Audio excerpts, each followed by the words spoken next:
Hey, it's Jen Lancaster here, and I am delivering a video blog today. I normally write these things down, but between getting ready for the new book to come out in a couple of weeks, do I have a copy of here? No, because that would be professional. It's called The Gatekeepers. It's a young adult novel. Between getting ready for that to come out and working on some scripts for the new podcast with my host, Gina B., Stories We Tell in Bars, I don't have time to write this down. And it's also, I think, almost too stupid that I feel like you really need to hear me tell you. So, if you are new to the show, then you don't know that my husband is Fletch. And you also don't know that he is one of the kindest, smartest, savviest people in the world. And 99% of the time, he is my favorite person ever. Then there's the 1% of the time. And that's what we're dealing with today. Now, 6 months ago, he started complaining that our garage was a mess. I don't care. I don't entertain in the garage, number one. Number two, the garage is filled with garage things. I don't own garage things. My things are in the house, and I clean every room in this house myself. So, garage, don't care. And when I said those exact words to him, Fletch said, that sounds a little bit passive-aggressive. And I said, oh, no. Then I said it wrong. I meant it to come across as aggressive. So he decided after 6 months of complaining that he would do something about the garage situation.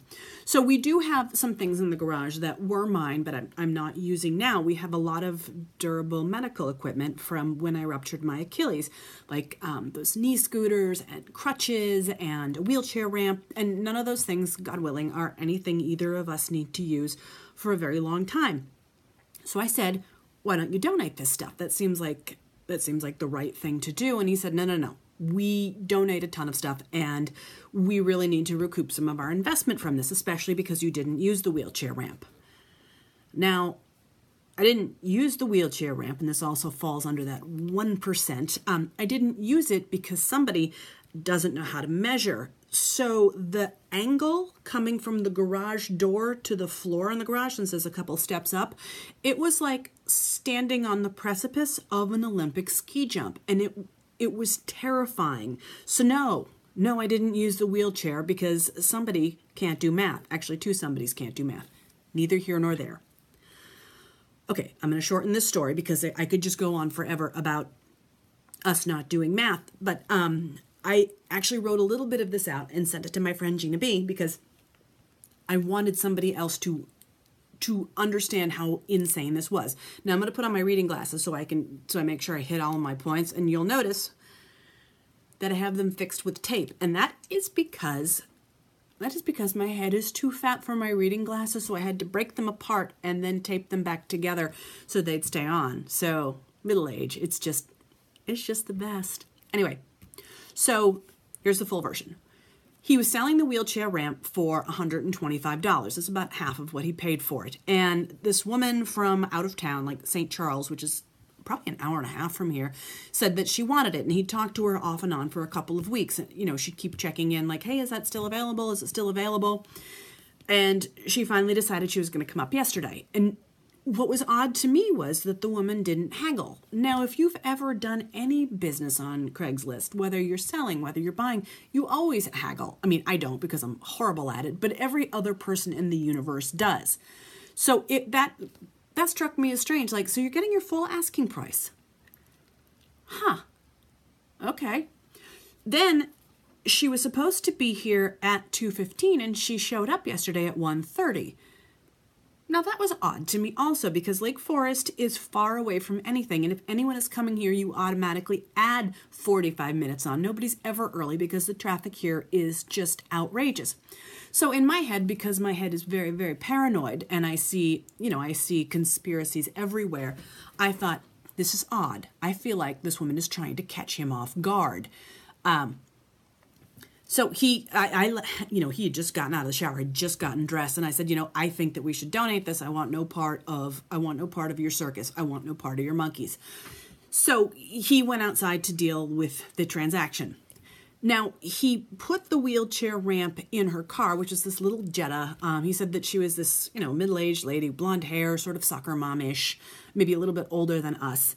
And he put it in her car, and it didn't really fit, but it sort of did, and she could sort of make it right. So after it's in her car, and after she had driven here an hour and a half away, only then does she go, oh, will you take a check? Okay, I'm going to whip off my glasses to be dramatic, but no, bitch, I won't take a check. I don't know you. I'm not taking a check. So he said no, and then he took the wheelchair ramp out of her car, which I think was a little bit surprising to her, but she rallied and said, oh, listen, my daughter lives up here, so, some of us will come back later and we will all get it in the car and I'll bring you cash then. And Fletch is like, great, that sounds like a plan. Here's my phone number.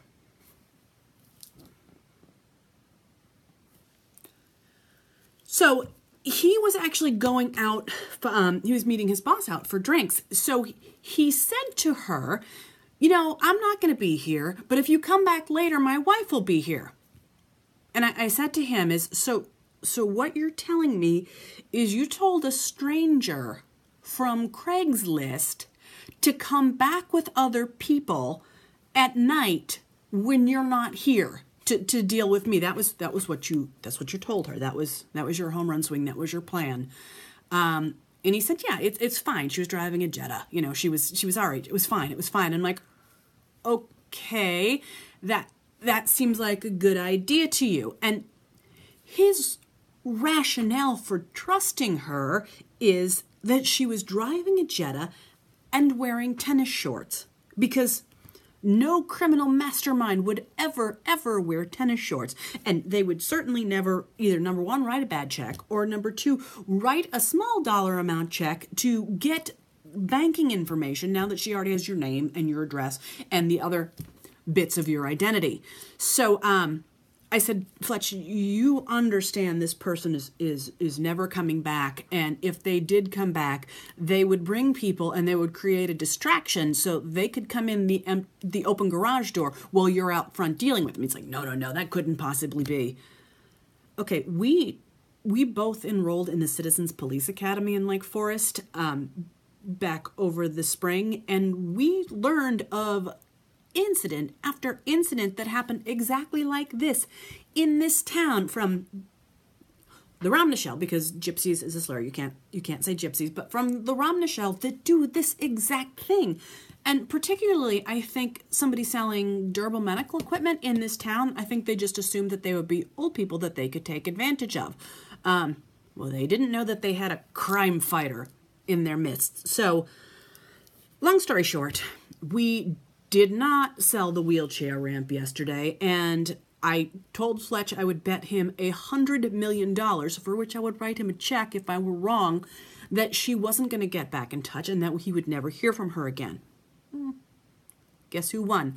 Anyway, I guess my whole point of this is that we have a wheelchair ramp for sale, and if you want to buy it, you can meet us in the parking lot at the police station, or you can meet Fletch in the parking lot of the police station, because I think we should just donate the damn thing. Anyway, that's what's up with me. Peace. I don't know why I did that. That's just dumb. Bye.